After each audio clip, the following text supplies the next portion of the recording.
मैं open tulip बना रही हूँ ब्लू एंड ग्रीन कलर की यार्न से एंड मैं यूज़ करने वाली हूँ 3 mm क्रोशे हुक। तो सबसे पहले हम बनाएंगे magic ring.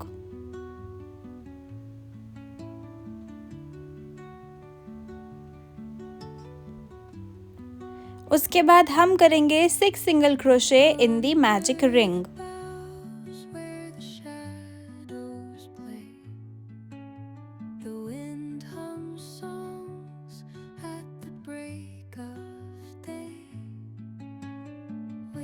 Six single crochet करने के बाद हम मैजिक रिंग को थोड़ा सा टाइट करेंगे। उसके बाद जो हमारा फर्स्ट सिंगल क्रोशे है हम उसमें फिर से करेंगे सिंगल क्रोशे। यूजुअली हम मैजिक रिंग जब कंप्लीट करते हैं राउंड हमारा तो हम स्लिप स्टिच करते हैं, बट हमारे इस प्रोजेक्ट के लिए हम स्लिप स्टिच को स्किप करने वाले हैं। स्लिप स्टिच की जगह हम करने वाले हैं हर राउंड से पहले सिंगल क्रोशे।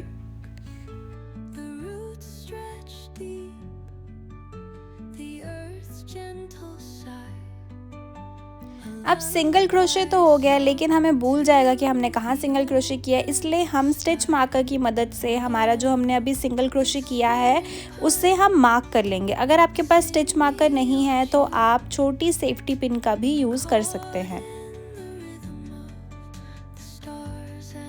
सिंगल क्रोशे को स्टिच मार्कर से मार्क करने के बाद ही शुरू हो जाएगा हमारा सेकेंड राउंड, जिसमें हम करने वाले हैं सिंगल क्रोशे इंक्रीज, यानी कि हमारे ईच स्पेस में हम 2 सिंगल क्रोशे पुट करने वाले हैं। तो अभी जिस स्पेस में हमने सिंगल क्रोशे करके उसे स्टिच मार्कर से मार्क किया वहीं पे हम फिर से एक और सिंगल क्रोशे कर लेंगे।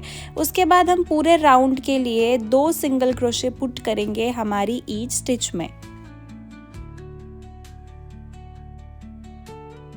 अब राउंड सेकंड कंप्लीट करने के लिए हमने जो भी स्टिच मार्कर से मार्क किया था जिस स्पेस को, जिस सिंगल क्रोशे को, स्टिच मार्कर रिमूव करेंगे, वापस से वहाँ पे हम करेंगे सिंगल क्रोशे एंड फिर से इसे स्टिच मार्कर से मार्क कर लेंगे एंड यहीं से हमारा राउंड 3 शुरू हो जाएगा। तो अब हमने राउंड 3 की शुरुआत में करना था सिंगल क्रोशे, वो हमने कर लिया एंड उसे मार्क कर लिया। अब जो नेक्स्ट स्पेस है उसमें हम करेंगे सिंगल क्रोशे इंक्रीज, यानी कि नेक्स्ट स्पेस में हम करेंगे 2 सिंगल क्रोशे।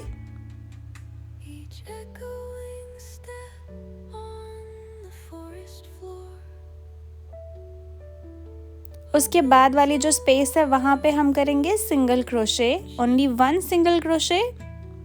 उसके नेक्स्ट स्पेस में हम करेंगे 2 सिंगल क्रोशे एंड ऐसे ही करके 1 single crochet then increase, 1 single crochet then increase करके थर्ड राउंड को हम कंप्लीट कर लेंगे।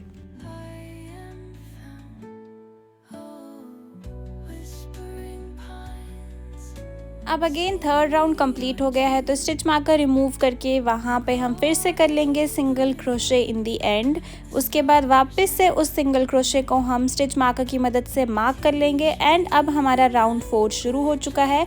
अब हमारे राउंड 4 से राउंड 9 तक हमें सिर्फ single crochet all over the round करना है। तो हमारे फ्लावर की कुछ शेप इस तरीके से आ जाएगी जब हम राउंड 4 से राउंड 9 तक सिंगल क्रोशे करेंगे। तो अब है हमारे लास्ट राउंड की बारी, यानी कि राउंड 10 की बारी। तो सबसे पहले हम हमारे स्टिच मार्कर को रिमूव कर लेंगे एंड अब हमें स्टिच मार्कर की नीड नहीं है। तो राउंड 10 की शुरुआत करने के लिए सबसे पहले हम करेंगे सिंगल क्रोशे। उसके बाद हम करेंगे 2 double crochet in the same space, यानी कि जहाँ पे स्टिच मार्कर था वहाँ पे हम सबसे पहले सिंगल क्रोशे करेंगे, उसके बाद वहीं पे हम 2 डबल क्रोशे करेंगे। उसके बाद जो हमारा नेक्स्ट वाला जो स्पेस है उसे हम स्किप करेंगे। उसके नेक्स्ट स्पेस में हम करेंगे फिर से single crochet and again 2 double crochet in the same space and बस इसी तरीके से single crochet, 2 double crochet in the same space, skip next stitch and उसके बाद ऐसे ही करते करते हमारा ये कंप्लीट हो जाएगा राउंड 10। उसके बाद एंड में स्लिप स्टिच एंड चेन 1 करके हम यार्न को कट कर लेंगे। तो हमारा lily of the valley flower बनके रेडी हो चुका है। अब हमें ऐसे ही सेम प्रोसेस के साथ 2 पीस रेडी कर लेने हैं। उसके बाद हम बनाएंगे हमारा लीव। तो सबसे पहले हम करेंगे ग्रीन यार्न से स्लिप नॉट, उसके बाद हम करेंगे चेन 16, तो हमारी फर्स्ट चेन को स्किप करके उससे नेक्स्ट चेन में हम करेंगे सबसे पहले सिंगल क्रोशे, फिर हम करेंगे हाफ डबल क्रोशे,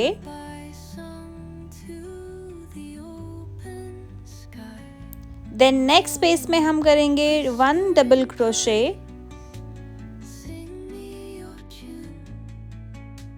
उसके बाद नेक्स्ट स्पेस में फिर से हम करेंगे 1 डबल क्रोशे,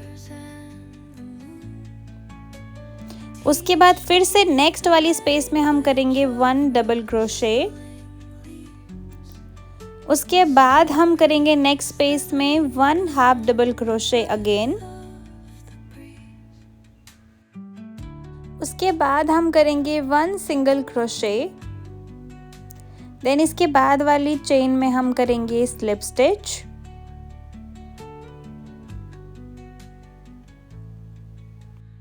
तो अब जो सीरीज हमने ऊपर से शुरू करी थी स्लिप स्टिच के बाद, वही सेम सीरीज हमें नीचे से शुरू करते हुए लेके जानी है, यानी कि स्लिप स्टिच के बाद वाली चेन में हम करेंगे single crochet, then half double crochet, then for the next 3 chains हम करेंगे 1 double crochet in each chain.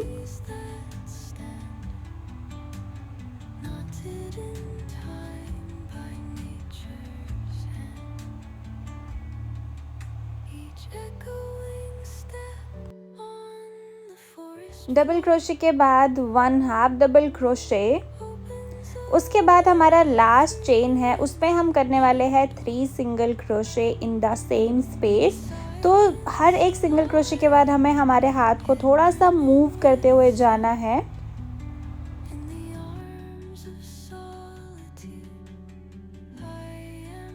अब जो पैटर्न हमने यहाँ पे सिंगली फॉलो किया है उसी सेम पैटर्न को हमें हमारे इन लूप्स पे क्रिएट करना है। तो सिंगल क्रोशे तो हो गया है, तो उसके बाद जो हमारा नेक्स्ट लूप है वहाँ पे हम करेंगे 1 हाफ डबल क्रोशे। इन पैटर्न को फॉलो करते हुए एंड में स्लिप स्टिच करने के बाद चेन 1 करके हम हमारी यार्न को कट कर लेंगे और हमारा लीफ बनके रेडी हो चुका है। अब जो हमारी विजिबल यार्न है उसे हाइड करने की बारी है। तो हाइड करने के लिए एज़ यूजुअल हम लेंगे छोटा हुक एंड उसके एक्सट्रीम अगर हमारी जो एक्स्ट्रा यार्न्स है जो अंदर अच्छे से है उसे हम कट कर लेंगे।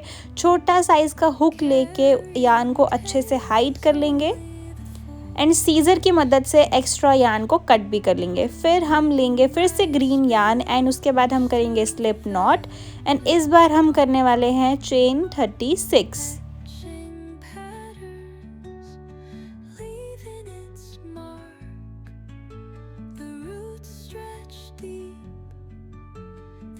तो अब 36 चेन्स बन के रेडी हो चुकी है। उसके बाद हम हमारी ग्रीन वाली यार्न को थोड़ा सा यहाँ पे ऐसे रख के ना कट कर लेंगे एंड इसके बाद ये वाला पोर्शन हमें बस इतना ही बनाना है। ये जो हमने ये पोर्शन अभी रेडी किया है इस पे ही हमें हमारे जो हमने लिली ऑफ द वैली बनाए हैं वो हमें अटैच करने हैं इसी के अंदर। तो इसे हम साइड कर लेंगे, सबसे पहले तो साइड पे रख देंगे। उसके बाद हम लेंगे येलो वाली यार्न। तो अब हमें येलो वाली यार्न को कुछ इस तरीके से हमारी उंगलियों पे ना बारी बारी से लपेटना है कह लो एंड उसके बाद हमें सबसे पहले बनाना है पॉम पॉम। तो पॉम पॉम हम बना रहे हैं हमारी लिली ऑफ द वैली के अंदर यूज़ करने के लिए एज ए सीड। तो सीड येलो कलर का होता है इसीलिए हमें इसे रैप एंड रैप करते जाना है जितना आपको रिक्वायर्ड लगे। अब हमारे फ्लावर को देखते हुए हमें देखना है कि फ्लावर कितना बड़ा है या कितना छोटा है। तो मैंने अपने अकॉर्डिंगली जितनी मेरी समझ थी उस अकॉर्डिंगली मैंने इसे रैप कर लिया कि कितनी थिकनेस मुझे चाहिए है। उसके बाद छोटा सा ऐसे यार्न का टुकड़ा कट करके इससे मैं सबसे पहले ऐसे नॉट को टाई कर लूँगी।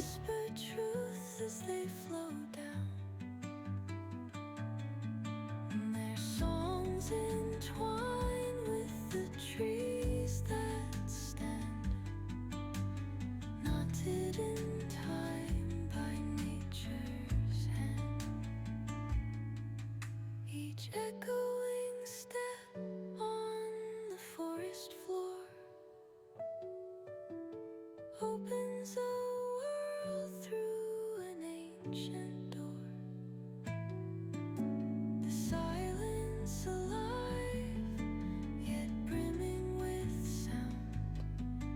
In the arms of sorrow. और अब हम लेंगे सीजर एंड ये जो नीचे वाले पोर्शंस है इसे हम इस तरीके से देखिए कैसे मैं कट कर रही हूँ। उसके बाद अब प्रॉपरली पॉम पॉम हम बनाने वाले हैं, तो हम इसे अच्छे से प्रॉपर देखेंगे कि ये छोटा बड़ा तो नहीं है। उसके बाद जो हमारे एंड्स हैं उन्हें हम इस तरीके से कटिंग करते जाएंगे इसकी। फिर मैं फ्लावर लूँगी, देखूँगी फ्लावर के अंदर फिट आ रहा है या नहीं। अगर मुझे लग रहा है कि नहीं अभी भी और कट करने की ज़रूरत है तो इसे अच्छे से कट फिर से कर लूँगे। उसके बाद जब तक ये हमारे फ्लावर के फिट के हिसाब से ना बन जाए तब तक हमें कट करते रहना है। फिर से मैंने चेक कर लिया है, अब मुझे ऐसा लगा कि हाँ थोड़ा फिटेबल है, तो फिर मैंने ऐसा ही सेम दो रेडी कर लिया है, 2 फ्लावर्स के लिए 2 सीड्स। तो उसके बाद अब देखिए ये छोटा मोटा सामान बन के रेडी हो चुका है। अब बारी है इन सारी चीज़ों को आपस में ज्वाइन करके एक प्यारा सा फ़ोन चार्म बनाने की। तो सबसे पहले ये जो हमने चेन 36 करके हमारा यार्न रेडी किया था, सबसे पहले देखिए मैं हुक डाल रही हूँ अंदर हमें लिली ऑफ द वैली में, एंड फिर इस तरीके से इसे नीचे की तरफ खींच रही हूँ।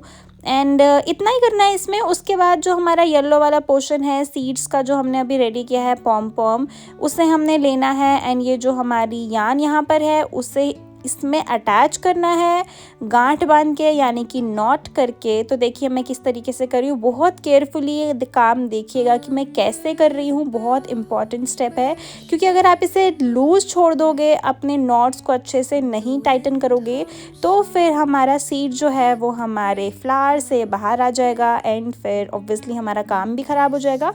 तो आप ध्यान से इस प्रोसीजर को फॉलो कीजिए।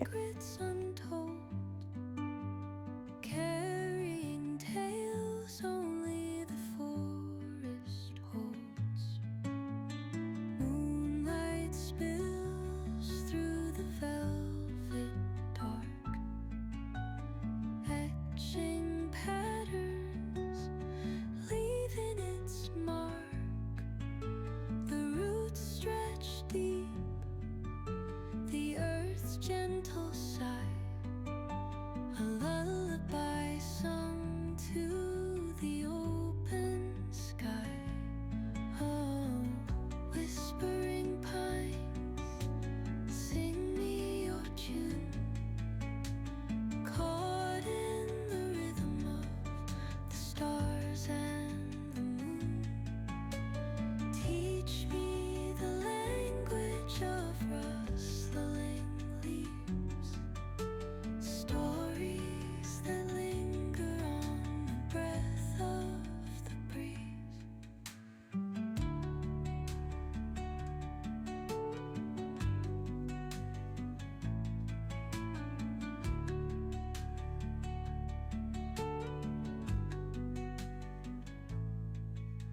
The dawn paints gold on the mountain's crown, while rivers whisper truth as they flow down,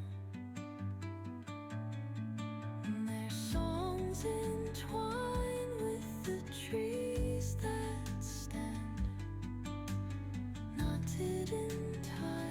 and मैंने अब यहाँ पे दोनों फ्लावर्स अटैच कर लिए। अब बारी है मेरे लीव को अटैच करने की। तो सबसे पहले जो हमारा लाइटर का जो काम है वो करना भी बहुत ज़रूरी है, क्योंकि अगर हम वो नहीं करेंगे तो हमारी यान बिल्कुल भी अच्छी नहीं लगेगी हमें। जो हमने वर्क किया है, इतना क्रोशे किया है, वो नीट एंड प्रोफेशनल लुक नहीं देगा। तो देखिए मैं हमारे लीव को मैंने कैसे अटैच कर लिया, बहुत केयरफुली देखिएगा।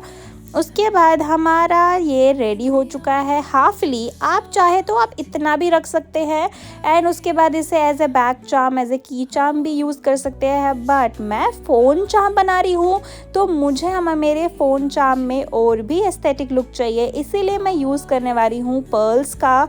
तो मेरे पास रखे हुए हैं थोड़े अलग अलग साइज़ के पर्ल्स। तो मेरे पास बाकी सारी क्वांटिटी तो थोड़ी है, बट ये छोटे छोटे पर्ल्स थोड़े ज़्यादा क्वांटिटी में है, इसीलिए मैंने ले ली ज्वेलरी मेकिंग वायर। क्योंकि मैंने सोचा पहले मैं यान में, पतली वाली यान में इन्हें डालूंगी, बट अनफॉर्चुनेटली वो हो नहीं रहा था, बहुत ज़्यादा टाइम लग रहा था। तो मैंने ज्वेलरी मेकिंग वायर ले ली एंड उसमें फटाफट से मैंने इन सारे पर्ल्स को पिरो दिया अपने अकॉर्डिंगली, जितना भी मुझे लंबा रखना था इस चेन को। तो जितने भी पर्ल्स ऐड करने हैं उतने मैंने कर लिए हैं। अब मैं लूँगी सीजर, उसके बाद इसे कट कर लेंगे।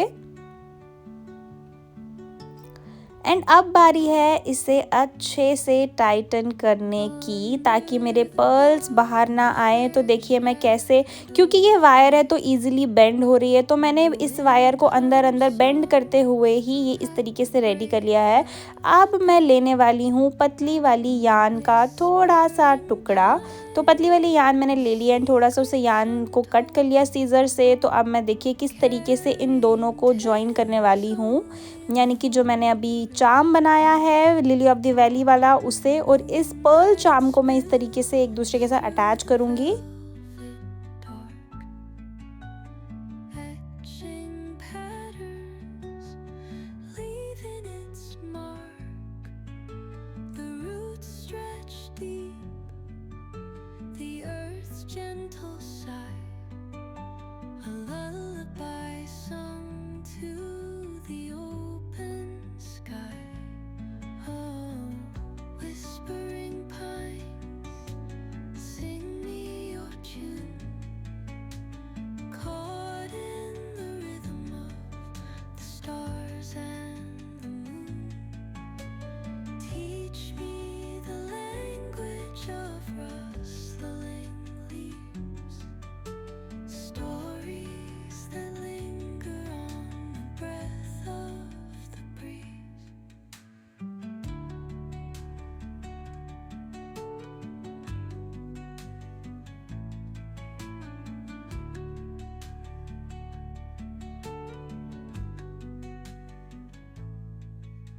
The dawn paints gold on the mountain's crown, while rivers whisper truth as they flow down. And their songs entwine with the trees that stand. And अब ये फ़ोन चार्म बनके एकदम रेडी है। अब मैं इसे मेरे फ़ोन के कवर के साथ अटैच कर सकती हूँ। आपके पास भी अगर कोई भी कवर है जिस पे यहाँ पर इस तरीके से स्पेस बनी है तो आप अपने फ़ोन चार्म को वहाँ पर अटैच कर सकते हैं। एंड देखिए कितना ही ज़्यादा सुंदर बन के रेडी हुआ है। इस तरीके से मैं इसे अटैच कर रही हूँ अपने फ़ोन के कवर के साथ। In the arms of solitude. And कुछ ऐसा दिख रहा है ये फ़ोन चार्म लगाने के बाद मेरा फ़ोन का कवर। ये कितना ज़्यादा प्रिटी बन के रेडी हुआ है। एंड ये रहा इस फ़ोन चार्म का फाइनल लुक। अगर आपको ये ट्यूटोरियल ज़रा भी हेल्पफुल लगा हो तो नीचे कमेंट करके ज़रूर बताएं। वीडियो को लाइक कीजिए, चैनल को शेयर एंड सब्सक्राइब भी ज़रूर कीजिएगा। Thanks for watching.